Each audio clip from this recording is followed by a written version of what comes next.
अस्सलाम वालेकुम। All out में Naseem Rajput metro one news के तमाम नाजरीन से मुखातिब है। पाकिस्तान क्रिकेट टीम की कारकर्दगी हम सब देख ही रहे, जिस अंदाज से पाकिस्तान टीम खेलती हुई दिखाई दे रही है। जब हम बात कर रहे थे कि आप साउथ अफ्रीका से खेल रहे हैं, इनकी टीम के मेन प्लेयर्स तो आईपीएल खेलने चले गए। आप जिम्बाब्वे को हराने के बाद बहुत ज्यादा खुशियां मना रहे थे, बहुत सेलिब्रेट करते हुए दिखाई दे रहे थे। यही बात की जा रही थी कि आपका तगड़ा इम्तिहान आने वाला है। जब पीएसएल के मैचेस खत्म होंगे और आप इंग्लैंड के टूर पे जाएंगे तो फिर अंदाजा होगा कि हमारी तैयारियों का लेवल क्या है। उसके बाद फिर आपने वेस्ट इंडीज का टूर करना है, देन इंग्लैंड और न्यूजीलैंड से आपकी सीरीज है बिफोर वर्ल्ड T20। हमें पता चला कि इस वक्त हमारा स्टैंडर्ड क्या है और हम किस मिजाज के साथ, किस माइंडसेट के साथ क्रिकेट खेल रहे हैं। हम एक ऐसी टीम के खिलाफ फंसे हुए दिखाई दे रहे हैं कि 2 दिन पहले तक जिन्हें यह नहीं पता था कि वो पाकिस्तान के खिलाफ ओडीआई सीरीज खेलेंगे, पूरी टीम रिप्लेस हो जाए। एक टीम जो तैयारी करके बैठी हो कि उन्होंने मुकाबला करना है और पता चले कि उन पूरी टीम को क्वारंटाइन होना पड़ेगा और उनकी जगह 18 वो लड़के आप लेकर आ रहे होंगे कि जिनके वहमो गुमान में भी नहीं होगा कि वो ओडीआई सीरीज पाकिस्तान के खिलाफ खेलेंगे। लेकिन वो टीम पाकिस्तान के लिए कैसे मसाइल पैदा कर देगी, ये तो शायद पाकिस्तान टीम की मैनेजमेंट ने भी नहीं सोचा होगा। लेकिन मैनेजमेंट है कहां पे, ये एक बहुत बड़ा सवाल दिखाई दे रहा है। बहुत सारे लोग अब पाकिस्तान क्रिकेट टीम की मैनेजमेंट को आड़े हाथों लेते हुए दिखाई दे रहे हैं, वीडियोस बनाने में लगे हुए, सेलिब्रेशन कर रहे हैं। सालगिरह का केक काट लो, किसी ने 5 आउट कर दिए तो सेलिब्रेट कर लो। भाई अपनी टीम की कारकर्दगी भी देखो, कहां पे खड़ी हुई है आपकी टीम, आप किस माइंडसेट के साथ आपके खिलाड़ी मैदान में जा रहे हैं। आज जिस तरीके की ग्रिगोरी और कार्ड्स ने जिस तरह पार्टनरशिप की थी नीचे से आने के बाद, क्या कल हम नहीं कर सकते थे परसों के मैच में? हमारे पास भी बहुत ऑप्शन मौजूद थे, लेकिन हम बाउंड्री पे शॉट मार के आउट हो रहे थे। हम कितने ओवर्स बचा के चले गए, हमने पूरे ओवर्स नहीं खेले। लेकिन आज जल्दी विकेटें गिरने के बाद भी इंग्लैंड की सी टीम 46 ओवर खेलने में कामयाब हो गई। कहने का मकसद है कि हमारे शाहीन शाह अफरीदी, आज अगर हसन अली का दरमियान में स्पेल नहीं हो तो शायद 350 रन, 325 रन हो रहे थे, जहां उन्होंने 4 आउट कर दिए थे। एक बॉलर, एक बैट्समैन की कारकर्दगी पे हम लोग इन्हिसार कर रहे होते हैं। बाबर आजम, रिजवान आउट हो जाएं तो पता चला पीछे कोई संभालने वाला दिखाई नहीं दे रहा होता। इस वक्त की ये सूरत हाल है कि 248 हम चेस कर रहे हैं और 119 फॉर 7 पाकिस्तान के 7 खिलाड़ी आउट हो चुके हैं और अब 8वें के लिए भी अपील हो रही है और 3rd अंपायर को दे दिया गया है। तो ये इस वक्त हमारी सूरत हाल है। इसको समझना चाहिए कि इस स्क्रीन के अंदर हो क्या रहा है। इसको शायद पाकिस्तान क्रिकेट बोर्ड का थिंक टैंक भी इसको समझने के लिए तैयार नहीं है। ना बैटिंग, ना बॉलिंग, ना फील्डिंग, ना माइंडसेट, ना बॉडी लैंग्वेज। तो फिर है कहां पे हमारी क्रिकेट? बात करेंगे इन तमाम इशूज पर। हमारे साथ गुफ्तगू के लिए मौजूद हैं पाकिस्तान के फॉर्मर इंटरनेशनल क्रिकेटर, अपने वक्त के जबरदस्त middle order batsman, cricket analyst, cricket commentator, cricket coach Saeed Azad sahab. Welcome करते हैं सईद भाई, आप पहली मरतबा हमारे शो में आए, थैंक यू वेरी मच। काफी अच्छा, ठीक है, काफी दिन के बाद सईद भाई आए तो हमने सईद भाई को वेलकम किया। उनके साथ गुफ्तगू के लिए मौजूद है पाकिस्तान के farmer first class cricketer, renowned coach, बहुत ही क्वालिफाइड कोचेज में इनका शुमार होता है। सीम, स्विंग, बॉलिंग इनकी बड़ी जबरदस्त किस्म की थी। क्रिकेट एनालिस्ट के तौर पर भी आप उन्हें सुनते रहते हैं, अलीम मूसा साहब। Thank you very much Aleem भाई, बहुत बहुत शुक्रिया आपका। और ह्यूस्टन अमेरिका से हमें ज्वाइन करेंगे द वन एंड ओनली की जान, farmer first class cricketer Sajid Khan. अस्सलाम वालेकुम साजिद भाई। लाइन कट गई। जब भी साजिद भाई की बारी आती है लाइन ड्रॉप हो जाती है। मैं आता हूं अभी साजिद भाई की जानिब। सईद भाई, मैं ये जानना चाहूंगा आपसे कि आप किस टीम से हम किस तरह खेल रहे हैं, जिसको 2 दिन पहले तक पता नहीं था कि वो मैच खेलेंगे। उनकी ना कोई मेंटली प्रिपरेशन थी, ना वो कोई जहनी तौर पर तैयार थे, ना फिजिकली तैयार थे कि उन्होंने कोई ओडीआई सीरीज जाके खेलनी है, और वो पाकिस्तान की जान में आ गई, जान निकाल के रखी हुई है। देखिए नसीम, अब हो मजा तो अब आएगा क्रिकेट की बात करने में। इससे पहले पीएसएल होता रहा और मेरे ख्याल में 4 महीने से या 1 साल ही समझ लें। मैं तो जिम्बाब्वे को भी वो टीम नहीं मानता जो पाकिस्तान का मेयार मैंने देखा है और जिन प्लेयरों के साथ मैं खेला हूँ। मुझे आज आपके प्रोग्राम में आने से पहले मैंने मैच देखा। मैंने कहा इसमें देखता हूँ कि क्या हो क्या रहा है, क्या इसलिए कि आपको बताना पड़ता, आपने तो हमें बुलाया इसलिए कि आप ऑनेस्ट में बता रहा हूं, पाकिस्तान की टीम ऐसा लग रही थी जैसे कोई अंडर 19 टीम गई है और इंग्लैंड की ए टीम खेल रही है। ये कंपेयर किया है मैंने, अंडर 19 और उनकी कप्तान देखें, कप्तान इसमें कप्तानी साफ नजर आई है आपको। देखें, मैंने जिन कप्तानों के अंदर खेला तो 2 मिनट में पता चल जाता था कि विकेट क्या खेलेगी, कहां बॉल करनी है। वो उसी वक्त कप्तान को जाके कंटिन्यू 15 ओवर का स्पेल आप उठा के देखें 2 आउट करने के बावजूद, और वो अच्छा नहीं खेले, वो खेले T20 की तरह। इंग्लैंड कोई ग्रेट क्रिकेट नहीं खेली, जैसे लंबी बारी ले जाते। इंग्लैंड की जो इमेज है, इंग्लैंड का जो इमेज है दुनिया में, क्रिकेट इंग्लैंड की वजह से आई, और इंग्लैंड का जो इमेज है, जितनी टेक्निकली साउंड इंग्लैंड के प्लेयर खेला करते थे, नाम था, वो तो बिल्कुल T20 खेले। मगर हमारी बेवकूफी की हद देखें, 150 की स्पीड से बॉल किए जा रहे हैं, उसमें जरा सी वेरिएशन नहीं ला रहे, कहीं जगह नहीं चेंज कर रहे। ये कौन सी क्रिकेट हो रही थी? इतने घबराए हुए आपने उठा के, वो पुराना बॉल हुआ, उसने अच्छी जगह पे बॉल की, 5 आउट कर गया। अगर ये शुरू में भी अगर आगे बॉल करते, एक्सपीरियंस जरा नजर नहीं आया। ऐसा नजर नहीं आया कि इनके पीछे वक्कार यूनुस बैठा हुआ है, दुनिया का बेहतरीन। वक्कार यूनुस कहां पे बैठा हुआ है वैसे, ये पता नहीं चल पा रहा अब तक। अब वक्कार यूनुस जैसा आदमी 2 साल से 3 साल से टीम के साथ लगा हुआ है, और उसको इतना आइडिया नहीं हो रहा बच्चों को बताने के इंग्लैंड में किस लाइन पे बॉल करते हैं। अली मूसा मेरे बराबर में बैठा है, मुझे याद है जब इसको इंग्लैंड में कॉल हुआ था, किस उस पे हुआ था? सिर्फ बॉल आगे करने, जगह पे बॉल करने पे 3-3 चौके खा रहे हैं। आज तो आप, लेकिन इनकी जगह भी उस वक्त सुना है वक्कार यूनुस खा गए थे। वक्कार यूनुस तो खा गए होंगे। फहीम अशरफ आज तो एक्सपोज हो गया। यकीन करें कि आज ये हमारी टीम बिल्कुल टोटली हर जगह से, मैं ये समझता हूं ना, इनके अंदर कॉन्फिडेंस नजर आया। अच्छा, दूसरी चीज ये बैटिंग ऑर्डर, आप भाई अब पीछा छोड़ दें, वो ऑलराउंड देखें, अच्छा बैट्समैन जरूर है, मगर ऑलराउंडर है, उसको 6 नंबर पे लेके आए, नहीं तो आप इसी तरह उसको मेन प्लेयर बना के खिला रहेंगे, आपके पास मिडिल ऑर्डर तैयार नहीं होगा। नसीम, ऑलराउंडर से क्या मुराद है? रिजवान की बात कर रहा हूं। हाँ, विकेट कीपर 4 नंबर पे वो आप T20 पे आपने परफॉर्मेंस दे दी, मगर आप सर T20 की परफॉर्मेंस में भी आप बात कर रहे हैं कि T20 की परफॉर्मेंस में वसीम अकरम कहते हुए दिखाई दे रहे हैं कि इतनी डॉट बॉल खेलते हैं, अब वो मिजाज ही दिखाई नहीं दे रहा। तो सर हम क्या तैयार कर रहे हैं? मैं आपको क्रिकेट में, जितनी मैंने क्रिकेट खेली है, फखर जमान को आप टीम में जरूर लेके गए, मगर उसका स्टाइल क्यों चेंज करा दिया? 45 ओवर में 12-13, आप ये क्या कर रहे हैं? ये मजाक कर रहे हैं? अलीम भाई क्या कर रहे हैं वैसे? ये सईद भाई ने जो बात की, बड़ी इंपॉर्टेंट बात की कि हम भाई, मैं कर क्या रहे हैं। सारी बातों से मुत्तफिक हूं। इन्होंने जिस तरह से एनालाइज किया है, मैं भी यही सोचता आ रहा था कि मुझे भी यही बोलना है जिस तरह सईद भाई ने एग्जैक्टली। मैं एक चीज और ऐड करूंगा इसमें, सईद भाई की पूरी बात बिल्कुल बजा। सईद भाई, इस तरह से लग रहा था कि जैसे 164 पे जब उनके 7 आउट थे, तो इस तरह लगा जैसे वो कोई अब ये मजाक कर रहे हैं। सीरियसनेस ही खत्म हो गई थी गेम की, कि मतलब बहुत जल्दी आउट कर लिया जैसे। इनको ये अंदाजा नहीं था कि 200 रन भी इस पिच पे, 180 भी यूं लग रहा था जैसे विनिंग टारगेट होगा। इतना मतलब एक अजीब सा फीलिंग आई कि यार ये वो 2 बॉलें उसने, एक ब्रेक की शादाब ने, एक गुगली की, एक उसने बीट की, तो उसके बाद वो हंस रहा था बैट्समैन पे। मतलब कोई एटीट्यूड नहीं, कोई बॉडी लैंग्वेज नहीं। दरमियान में अच्छी आके गेंदें की थी, आपने उसको रिप्लेस कर दिया। उसने तो रन रोके थे आगे। नसीम में बिल्कुल सईद भाई ने हर चीज ठीक बोली है कि आप देखें, शाहीन शाह अफरीदी ने 2 बॉलें बीट की हैं उसे, ओवर हुआ उसका, अगला ओवर जब वो कराने हैं तो वो लेग पे आ गया यार, ऑफ साइड की, ऑफ की लाइन ही छोड़ दी उसने। फहीम अशरफ का जैसे सईद भाई ने कहा। अली मैं आपकी बात, सईद भाई मैं जरा आता हूं, जरा साजिद भाई के जरा ओपिनियन ले लूं। मैं एक मिनट, ये जो इस वक्त जो टीम पाकिस्तान की खेल रही है ना, मुझे ऐसा लगता है कि ये लाडले बच्चों की टीम खेल रही है, और कुछ लोगों की, ये पाकिस्तान की टीम नहीं है। ये बड़ी इंपॉर्टेंट बात कही है साजिद भाई। अभी सईद भाई ने जो बात कही है कि ये पसंद ना पसंद दिखाई दे रहा है इस टीम के अंदर, लाडले बच्चों की टीम दिखाई दे रही है। आप अक्सर कहते हैं फला मिसबा का बेटा है, फला मिसबा का बेटा है। अब कुछ वकार के बेटे भी आ गए शायद इस टीम के अंदर। फैमिली टीम लग रही है, पाकिस्तान की टीम नहीं लग रही। साजिद भाई है, शुक्रिया नसीम भाई, आपको, ग्रेट सईद आजाद को, ग्रेट अली मूसा को बहुत सलाम, जो मैटर देख रहे हैं, सुन रहे हैं।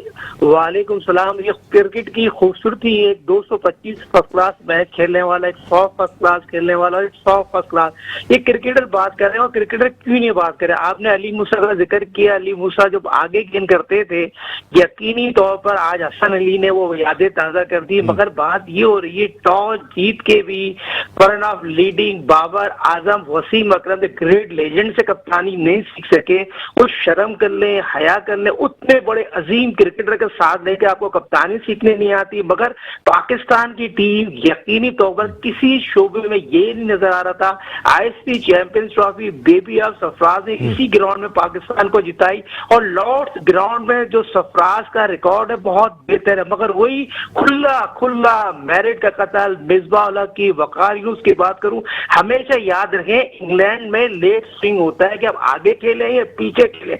इतने अरसे से 2016 से पाकिस्तान क्रिकेट टीम वहां जा रही है, और सारी क्रिकेट जितने भी वहां पर मौजूद है उन्होंने इंग्लैंड में ही खेली, और इंग्लैंड के सीईओ वसीम खान को ये क्रेडिट जाता है, एक साल में 2 दफा पाकिस्तान की टीम वहां पहुंच जाती है। मगर इस तरह खेलती है, कोई शर्म करें, कोई हया करें। जो पिछला मैच हमने इंग्लैंड को यहाँ पर, साजिद भाई, वेयर इज वकार यूनुस? अभी आप बात कर रहे थे, सईद भाई ने बात की, अलीम भाई ने बात की, वेयर इज वकार यूनुस? कि आप अभी बात कर रहे हैं कि अच्छा स्पेल किया, आगे गेंद की, अलीम भाई आगे गेंद किया करते थे, रिकॉल हो गए थे वो पाकिस्तान क्रिकेट टीम के लिए। सबको पता है वसीम वकार खुद भी आगे से आउट करते थे। तो वकार क्या इन बॉलर्स को नहीं बता रहे, या ये बॉलर्स सीखना नहीं चाह रहे, या फिर ये बॉलर्स ये नहीं चाह रहे कि वकार यूनुस कोच हो? क्योंकि जब ये वकार यूनुस टीम के साथ नहीं होते, ये यॉर्कर भी कर रहे होते हैं, ये जगह पे गेंद भी कर रहे होते हैं, तो क्या वकार यूनुस से लड़कों का दिल भर गया उनके एटीट्यूड की वजह से? कुछ ऐसा तो नहीं है? 101% भर गया। ये लॉबी है, अजहर महमूद की लॉबी काम कर रही है, और अजहर महमूद की लॉबी 101% काम कर गई है। अजहर महमूद अब पाकिस्तान क्रिकेट बोर्ड के नए, पाकिस्तान के नए बॉलिंग कोच होंगे। ये लॉबी पाकिस्तान क्रिकेट टीम में, जैसा आईसीसी चैंपियंस ट्रॉफी मिक्की और वकार ने, जैसे अजहर ने काम किया था, सरफराज ने वर्ल्ड रैंकिंग पे लेके आए थे। और वकार यूनुस का एक प्रॉब्लम है, वो सबको पता है, सईद आजाद को भी पता है, मुझे भी पता है, अलीम साहब आप चौधरी है। मगर देखिए, कोचिंग एक आर्ट है, कोचिंग एक आर्ट होते हैं, आर्ट के साथ रिवर्स स्विंग करना एक बाद में जाता है। वसीम और वकार जो रिवर्स स्विंग करते थे, उनको आता था करना, बॉल से खेलना आता था। मगर यहाँ पर किसी को बॉल से खेलने नहीं आता। शाहीन शाह आफरीदी को इतना आपने चढ़ा दिया है, इतना चढ़ा दिया है, बड़ों से बदतमीजी करता है क्रिकेट ग्राउंड में, उसकी एबिलिटी इतनी जीरो है। तीनों फॉरवर्ड ने उसको क्रिकेट खिलाने की एबिलिटी बता दी, मैं ग्राउंड में क्या करती है, 0/0, जहाँ स्विंग भी हो रहा है, सीम भी हो रहा है, वहां पर आपके बॉलर काम नहीं कर सके। फहीम अशरफ, शदाब किस मर्ज की दवा है भाई, इनको निकालें और पाकिस्तान क्रिकेट टीम में बेटों की खिलाएं किसको? साजिद भाई, इंग्लैंड ने तो चले रातों रात अपने 18 बदल दिया, आप जरा 18 बदल के तो दिखाएंगे, उसके बाद आप खिलाएंगे किसको? हमारी तो बेस तक खत्म होकर रह गई है सर। सवाल अगर मैं आपसे पूछूंगा ना, ये 18 हटा के दूसरे जरा 18 खिलाएं आप बोलेंगे अच्छा शुएब मलिक को ले आता हूं, मैं आमिर को ले आता हूं, मैं वहाब रियाज को ले आता हूं, मैं सरफराज को ले आता हूं, आपको 18 ढूंढना मुश्किल हो जाएंगे। जो सच्चाई है भाई, मैं आपको देखें, ये आपने जो बात बोली है ना, ये बहुत बड़ा इल्जाम है पाकिस्तान के टैलेंट पे। ये 18 किसको खिलाएं? मैं कहता हूं कि ये लॉबी सिस्टम खत्म करें, 28,000 आ जाएंगे इससे अच्छे प्लेयर। सर, कहने का मकसद है इस वक्त नहीं है, आप या दिखाई नहीं दे रहे, या ये सिस्टम ग्रूम नहीं कर पा रहा। आज मैं आपको मैं ऑनेस्ट बता रहा हूं, ये इस वाली टीम को अगर सही बैटिंग ऑर्डर पे खिला लें, ये सही इनको सही कप्तान दे दें, सही वाला कप्तान। अब इन्होंने खत्म कर दी, इन्होंने पूरी की पूरी लॉट खराब कर दी पाकिस्तान की जो आ रही थी। डोमेस्टिक क्रिकेट के बाद से, डोमेस्टिक क्रिकेट वास्ते जितने प्लेयर गए, मुझे बताएं किसने वनडे खेला हुआ था, किसने वो खेला हुआ था? ऐसा नहीं होता। क्रिकेट को अगर वनडे खेलने जा रहे थे तो आपको स्पेशली यहां कोई ऐसा इवेंट कराना चाहिए था कि वनडे के प्लेयर और यही टीम लेके जाने थे। अभी आप ये करें, इसको 6 नंबर पे ले आए, किसको? रिजवान को, और उसको सुहेल मकसूद या सऊद शकील को चौथा 5वां ले आए। आप बाबर आजम बिल्कुल सही है, और आप ओपन जैसे ये जिस तरह से बॉल हो रही है, आप थोड़ा सा सेट करें, इनके नंबर सेट करें, प्लेयर से अभी आता हूं जरा। ये वाला इंपॉर्टेंट पॉइंट सईद भाई ने रेज किया है कि आप बैटिंग ऑर्डर को थोड़ा सा शफल करें। आपने रिजवान को जेफ बाइकआउट बना दिया है वक्त से पहले, उनकी परफॉर्मेंस बहुत अच्छी है, इसमें कोई शुबा नहीं है। अगर हम उठा के देखते हैं तो कोई परफॉर्म नहीं कर रहा था, रिजवान और बाबर ही परफॉर्म करते हुए आ रहे हैं। लेकिन वो परफॉर्मेंस के रीजंस भी बहुत सारे हैं। कोई कहता है कि आउट ऑफ वे जाके आप सपोर्ट करते रहे, खिलाते गए, बनाने की कोशिश की, लेकिन वो मैच कितने जिता रहे? देखिए, हमारा सवाल यह है कि ऊपर से वो अगर 14-15 ओवर T20 में खेल के चले जाते हैं तो उसके बाद पता चलता है 5 ओवर आपके जो पिंच हिटर है उनको लिए भी कम पड़ जाते हैं। लेकिन वो कितने 15 ओवर में करके गए? 90, 100, 105। ये क्रिकेट नहीं हो सकती। अगर पहली विकेट भी देर से गिर रही है तो भी आप अपनी बारी लेने चले जा रहे हो, तो लेते रहो अपनी बारी। और एहसान मानी साहब, जब से आप आए पाकिस्तान की क्रिकेट और पाकिस्तान की कौम सिर्फ पानी मांग रही है। एक ब्रेक ले रहा हूं, वापस आता हूं तो बात करता हूं। ऑल आउट में एक बार दफा फिर आपको खुशामदीद कहते हैं। पाकिस्तान क्रिकेट टीम पर बात कर रहे हैं। पहला वनडे मैच 9 विकेट से इंग्लैंड के खिलाफ हार गए, उस टीम के खिलाफ कि जिसके तमाम खिलाड़ियों को 2 दिन पहले तक नहीं पता था कि वो वनडे मैच खेलने के लिए जाएंगे। और हम पिछले कोई 3 महीने से हमारे खिलाड़ी जानते थे कि हमने ही खेलना है ये वाला मैच, ये सीरीज हमने ही खेलनी है। तो एक मेंटली इतने तैयार थे और दूसरों को पता ही नहीं था। उन्होंने आने के बाद इनको जो मेंटली अजियत पहुंचाई है पाकिस्तान क्रिकेट टीम को, खासकर हमारी कौम को। हमारी खिलाड़ी तो खेल के पैसे लेके एंजॉय कर लेते हैं, लेकिन हमारी कौम यहाँ पे परेशान हो रही होती है कि हमारी क्रिकेट कहाँ पर है। और ये देखें, यहाँ पर एक और विकेट गिरने का खतरा और एक और नुकसान। यहां पर इस तरह 8वीं विकेट गिर गई, हसन अली भी आउट हो गए।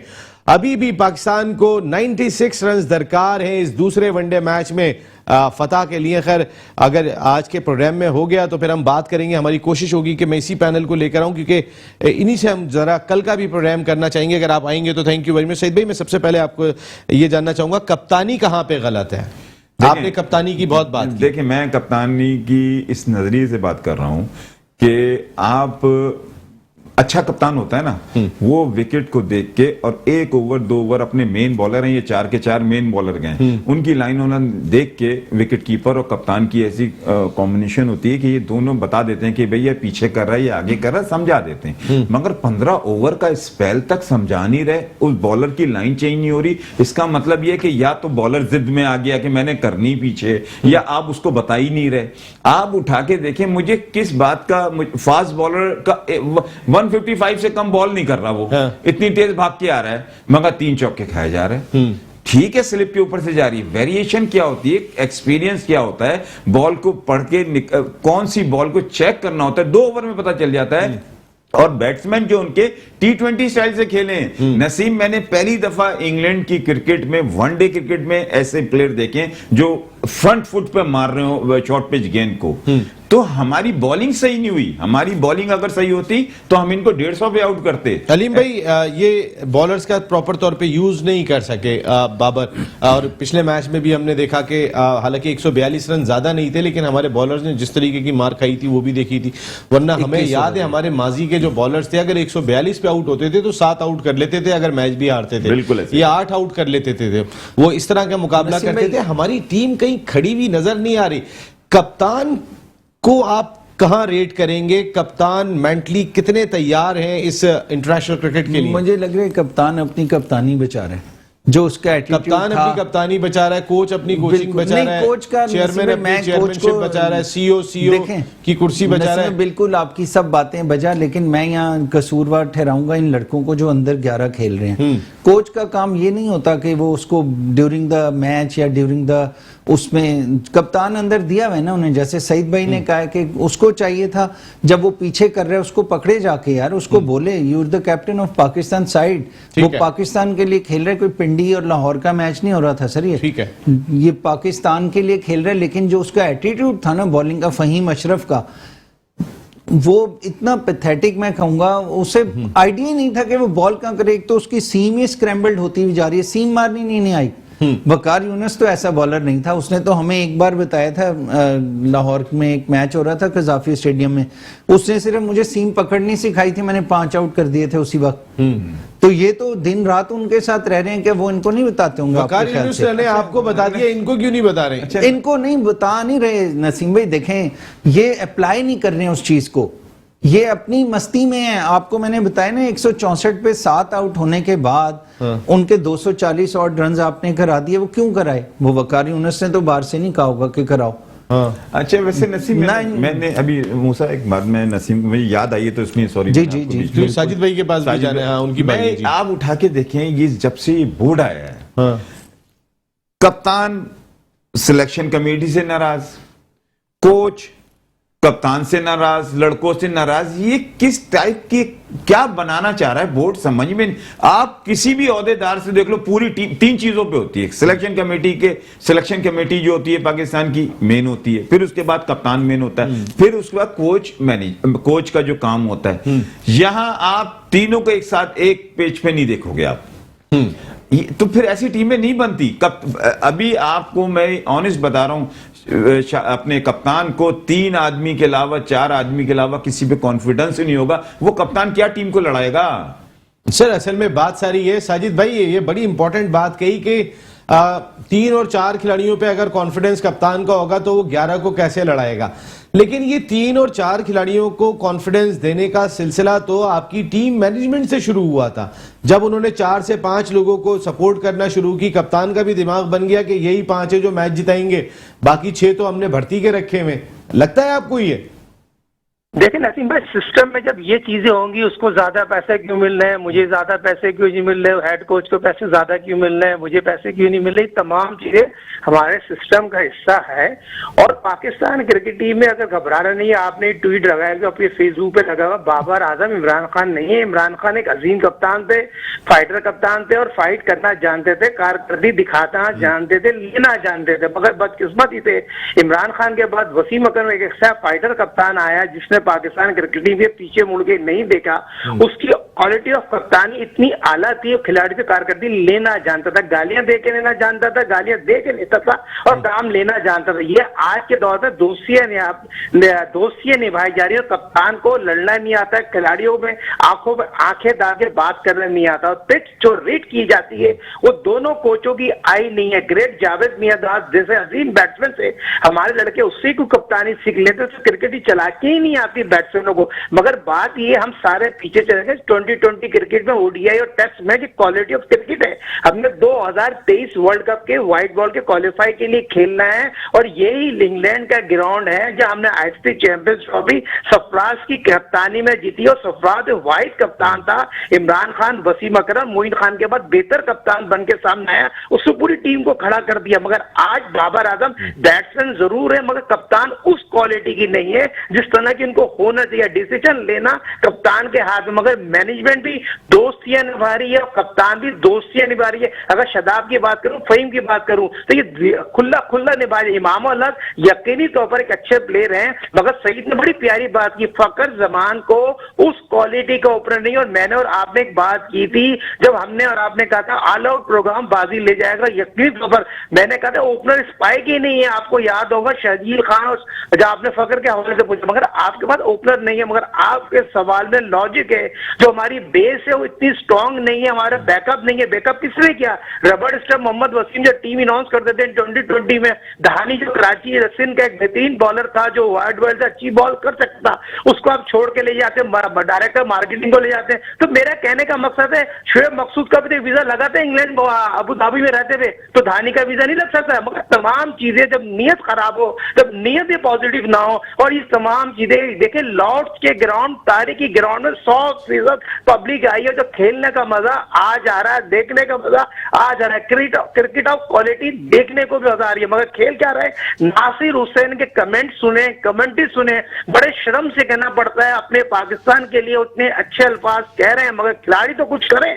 खिलाड़ी तो आपके क्लब लेवल के नहीं लग रहे हैं, मुझे बड़े दुख से कहना पड़ेगा। आपको याद होगा जिस दिन सरफराज अहमद को क़यादत से हटाया था और मिसबाहुल हक उससे पहले कोच लगा दिए गए थे, मैं यहां बैठ के अपनी सीट पे बात कही थी कि ये दिन पाकिस्तान क्रिकेट को याद रहेगा और आप इसको याद करेंगे, क्योंकि जब मुश्किल सीरीज आएगी। वसीम अकरम साहब हमारे शो का हिस्सा बने थे। वसीम अकरम साहब से जब मैंने पूछा, उन्होंने कहा देखो आमिर की जरूरत पड़ेगी आपको, क्योंकि आमिर एक्सपीरियंस बॉलर है। अभी आपने हल्की सीरीज के लिए जब आप खेलने जाएंगे इंग्लैंड तो वहां आमिर की आपको जरूरत पड़ेगी। लेकिन हमारी टीम मैनेजमेंट, चौधरी बने हुए सईद भाई, उन्हें कोई सीनियर चाहिए ही नहीं टीम में, ना शुएब मलिक चाहिए, ना वहाब रियाज चाहिए, ना आमिर चाहिए।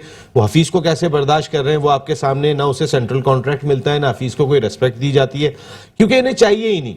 लेकिन ये जो टाइटैनिक बनाया इस पाकिस्तान क्रिकेट बोर्ड ने मिसबा की सूरत में, सारी जिम्मेदारियां सौंप दी, वकार यूनुस को भी ले आओ, यूनुस खान को भी ले आओ, आपने ड्रेसिंग रूम के माहौल में जो है ना वो मकसद है क्या, शादियां ने बजा दिया आपने, देखिए ग्राउंड में बजे ना बजे ड्रेसिंग रूम में बजा दिया आपने। इस वक्त मैं जो नजर में मैं देख रहा हूं कि ये पाकिस्तान की टीम में इतनी बड़ी गंद, इतना बड़ा ब्लंडर हो रहा है, ऐसा लग ही नहीं रहा। मैं ऑनेस्ट बता रहा हूं, मिसबा और वकार के पीछे कोई ताकत है, उसको हिला नहीं सकता। इस वक्त मैं क्रिकेटर्स की इसलिए बात नहीं करता कि इनके ऊपर जब तक इन लोगों का हाथ ना हो, किसी का हाथ ना हो, अब मुझे ये बताएं, आपने प्लेयर खत्म कर दिए, ये बाबर आजम को और रिजवान को इतनी जल्दी सुपरस्टार बना देना, इनके ऊपर आपने टीम दे देनी, इनको ऐसे लगना वसीम अचानक से आ जाना और उसने टीम पूरी की पूरी चेंज कर दी, जिसको दिल चाहे खिला देता है। कि ऐसा कहां हुआ? पाकिस्तान की ख्वाहिश हुआ करती थी किसी तरह आप पाकिस्तान की टीम में वो बंदा आता था, वो खेलता था कि जिसको आप, मेरे ख्याल में आप कहते थे कि पाकिस्तान का फ्यूचर है। अब तो वो लड़के खिला रहे हैं, वो लड़के सिलेक्शन में आ रहे हैं। वकार यूनुस को और मिसबा का कोई नाम नहीं ले सकता हटाने वाला। क्या परफॉर्मेंस मुझे बताएं। अब पाकिस्तान की टीम सही मानों में, जिसमें कहते हैं आपको पता चल जाएगा 2 दिन के बाद। पसंद ना पसंद का ये आलम है अलीम भाई कि आप हारिस सोहेल आपकी पसंदीदा है, आप अनफिट भी ले आते हैं कि वहां जाके फिट हो जाएंगे। कहने का मकसद है ऐसा तो ना थोड़ा करो, नसीम ये भाई जुल्म ना करो पाकिस्तान क्रिकेट के साथ कि तुम्हारी पसंद ना पसंद चलती रहेगी। हम क्या, ये कौम क्या सोचे, किस अंदाज से सोचे कि हमारी क्रिकेट का क्या हाल था। अभी ये जो इंडिया की टीम बैठी है इंग्लैंड में, जब वो आएगी ना इंग्लैंड के खिलाफ तो पता चलेगा मुकाबला क्या होता है। हम कहीं दिखाई नहीं दे रहे, कहीं से मैच नहीं कर रहे हैं अब इंडिया को। मुझे तो ये समझ में नहीं आ रहा कि हम तो बहुत ही छोटे प्लेयर हैं, बहुत ही हल्के प्लेयर हैं। इमरान खान तो इशाम मालिक दुनिया का बेहतरीन प्लेयर और पाकिस्तान से बना था, वो कैसे देख लेता होगा? इसके पीछे क्या गेम है? क्या गेम है नसीम भाई? मैंने आज दोनों कोचेस को देखा, जैसे आप कह रहे हैं ना कहां थे वो, मतलब दुख हुआ थोड़ा सा। मैं फिर वही दोहराऊंगा अपनी बात, 164 का जो टारगेट जब उनके खेल रहे थे ना वो दोनों अंदर लड़के, ग्रेगरी और क्रीज, वो दोनों की जो बॉडी लैंग्वेज थी ना, वो मैच हार गए थे वहीं दोनों। उनकी बैटिंग में ही वो हार गए हुए थे, क्योंकि जो उनके फेस एक्सप्रेशन मिसबा के और विकी भाई के थे ना, वो ऐसे थे कि मतलब ये क्या हो रहा है। वो जो प्लान उन्होंने दिया हुआ था उसके बरक्स हो रहा था सारा काम अंदर। जैसे सईद भाई कह रहे हैं ना, लड़के इतने स्ट्रांग हैं, मुझे यही लगता है कि इनकी सुनते ही नहीं है वो, क्योंकि इतने वर्ल्ड क्लास लेवल के कप्तान, एक नंबर 1 टीम करा के बैठा हुआ, एक वकार भाई खुद है वहां, वो भी कैप्टन रहे एक्स, और बाकी मैनेजमेंट में भी लोग इसी तरह के हैं, बड़े बड़े पुराने जमाने के बैठे में। लेकिन नसीम भाई दुख की बात यह है कि आप एक तो ड्रेसिंग रूम में एक मैच हारे में, एक आप फील्ड में हार रहे हैं मैच। अब जो वक्त आया ना, जो हम पहले बात करते थे ना आपके प्रोग्राम में साइकोलॉजिस्ट की, अब जरूरत है 200% इन्हें, अगर इन्होंने आगे इन्हीं लड़कों से क्रिकेट खेलनी है, वरना खतरा नजर आ रहा है, बहुत ज्यादा खतरा नजर आ रहा है। साजिद भाई कोई मेंटोर बेहतर ले आए, वसीम अकरम के ऑप्शन मौजूद है, हमारे प्रोग्राम में आए थे वसीम अकरम, ये बात भी कर रहे थे कि साजिद भाई की लाइन कट गई है। वैसे ये मैच अभी 2 विकेटें बाकी हैं, इस पर तो हमने बात करनी है, लेकिन एक इम्पॉर्टेंट तकरीब हुई थी बलूचिस्तान में, जहां वजीर आला बलूचिस्तान जाम कमाल खान साहब भी मौजूद थे और चेयरमैन कोयटा ग्लैडिएटर नदीम उमर साहब वहां पर मौजूद थे। और एक विमेंस टूर्नामेंट नेशनल लेवल का Quetta gladiator CM Balochistan women's cricket tournament होने जा रहा है। 26 तारीख से इसी माह की शुरू होगा और वो 3 अगस्त तक जारी रहेगा। उसकी वीडियो जरा दिखाइएगा, वो जो वहां पे तकरीब हुई थी, जरा उस पर थोड़ी सी बात कर लेते हैं, क्योंकि इस मैच का रिजल्ट बाकी है, कल भी हमने बात करनी है। बड़ी इंपॉर्टेंट चीज है, बलूचिस्तान के लोगों में जो एहसास है महरूमी पाया जाता है, उसको दूर करने के एक एफर्ट वहां पर हुए। और MOU जो साइन हुआ था उसमें नदीम उमर साहब ने और उनके साथ वजीर आला बलूचिस्तान ने साइन किए थे। तो कितना इंपॉर्टेंट है सईद भाई, अगर हम देखते हैं तो कितना इंपॉर्टेंट है? देखिए, मैं तो समझता हूं कि बलूचिस्तान में और ये इवेंट होने जा रहा है, ये बहुत खुशाइन, ये हमारी स्क्रीन पर भी लोग देख रहे हैं जी, बहुत खुशाइन बात है। और ये नदीम उमर का बहुत बड़ा मैं समझता हूं डिसीजन है कि ये वहाँ बलूचिस्तान को जिस तरह से वो PSL की कोयटा ग्लिटर को उन्होंने लेके चले, कोयटा का नाम लेके बड़ा प्लान लेके गए आपके से। अब देखिए, मैं पाकिस्तान में अब तो बराबर हो गई क्रिकेट। एक जमाने में बलूचिस्तान में बहुत वो बलूचिस्तान की क्रिकेट को कितना बूस्ट मिलेगा, खुद वज़ीर आला खड़े हो गए, सब खड़े हो गए। जब से PSL कोयटा ग्लिटर के नाम से आई और बलूचिस्तान का इतना बड़ा वो मिला है, तो बलूचिस्तान की डोमेस्टिक क्रिकेट में भी लड़के बहुत ऊपर आ रहे हैं, और जिस तरह से ये इवेंट हो जाएगा गर्ल्स का, बच्चियों का, तो और टैलेंट ऊपर आएगा। इसलिए कि हर जगह का अल्लाह ने हर सूबे की अपनी एक बॉडी है, वहां से कराटेकाज जो आते हैं, बॉक्सर आते हैं, बच्चियां आएंगी, तगड़े आते हैं सर। बिल्कुल आएंगी, बिल्कुल आएंगी। यही अली भाई आपसे भी सवाल है कि बलूचिस्तान की क्रिकेट को कितना बूस्ट मिलेगा, खासकर जिस तरीके की ये तकरीब वहां पर हुई है बलूचिस्तान में, और वहां पे अब बकायदा अकेडमी बनने जा रही है, बकायदा तौर पे वहां पे क्रिकेट को फाल करने के लिए जा रहे हैं, तो अच्छा साइन है नसीम भाई, बहुत पॉजिटिव। गवादर का स्टेडियम बहुत खूबसूरत बन चुका है उसी को देखते हुए मेरे ख्याल से, क्योंकि अब वहाँ बातें भी हो रही हैं कि इंटरनेशनल क्रिकेट भी शायद हो जाए अगले कई सालों में। पीएसएल में कोयटा ग्लैडिएटर्स का अपना होम ग्राउंड, ये अच्छी बात है, और विमेन एम्पावरमेंट के हिसाब से अगर ये कर रहे हैं तो और ज्यादा अच्छा है, क्योंकि वो सूबे को बिल्कुल हमने ऐसा समझा हुआ है कि वहाँ कुछ नहीं है, लेकिन जैसे आपने कहा karatekas, hockey players, footballer, boxers world level के वहाँ से निकल रहे हैं, तो ये भी एक बहुत अच्छा साइन हो जाएगा। और जैसे सईद भाई ने कहा कि उनकी क्रिकेट और बूस्ट अप होगी, तो वहाँ भी फिर जैसे केपी के अंदर शौक बढ़ा है बहुत ज्यादा क्रिकेट का, जैसे वहां से हम देखते हैं हर टीम में 3-4 लड़के होते हैं, तो यही बलूचिस्तान के भी लोगों में उतना ही शौक है। 2 फास्ट बॉलर आ गए तो एकदम गेम चेंज हो जाएगा, वो लोग भी बहुत टफ बिल्कुल ठीक है। तो हमारी ख्वाहिश होगी कि कल भी आप आए, मैच का रिजल्ट सामने आ जाएगा तो जरा बात करेंगे कि हम किस टीम से हार रहे हैं। सईद भाई बहुत बहुत शुक्रिया आपका, अलीम भाई thank you very much, Sajid Khan साहब बहुत बहुत शुक्रिया। तो फिर ऑल आउट में इतना ही, पाकिस्तान क्रिकेट टीम से ऑल आउट हो नहीं रहा, हम आसानी से ऑल आउट हो रहे हैं। कल बात करेंगे अगर ये सीरीज हम लूज कर जाते हैं तो फिर इस पर डिटेल में बात करेंगे। नसीम राजपूत अपनी पूरी प्रोडक्शन टीम के साथ चाहता है इजाजत जिंदगी रही, तो फिर कल रात को 10 बजे फिर मुलाकात होती है। टिल दैन अल्लाह निगहबान।